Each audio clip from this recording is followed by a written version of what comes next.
What's the role of data collection in ship efficiency? That's an actually good question, because we found out in the conference that a lot of people were asking exactly that point. We do collect a lot of data.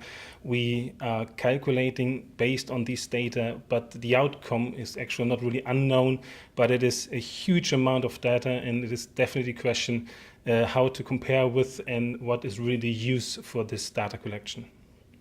And how is this information best used on shore and on board?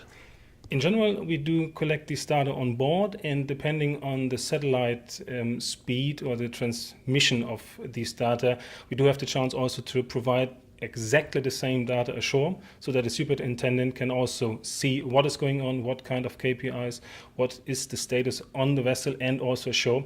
And there's a big chance that also a chief on board, depends on his training, on his skills, can really get in contact with the superintendent to get a nice feedback also from the superintendent how to react on these figures, on these values. And I think this is really a fantastic result of such a system, because it's then really easy to maintain and also to get a good knowledge about the running vessel. I imagine this would have quite an impact on ship maintenance. Can you see a growing role for data in improving the maintenance standards on board ships?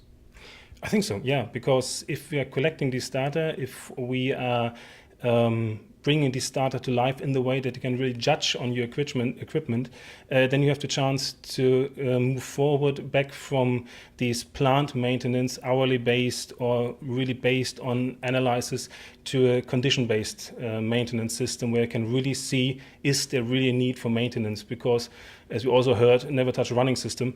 And so why we do have a lot of maintenance based on hourly rates and not on really on the condition of the equipment. And also this, in the global view of a ship efficiency system, this is definitely a big part, and I believe the way will be to a condition-based monitoring and also plant maintenance system. But the future is digital as far as that is concerned. I believe so. The future is digital, but also having the knowledge of what is going on with the support of the digital systems, I think that's a good step ahead.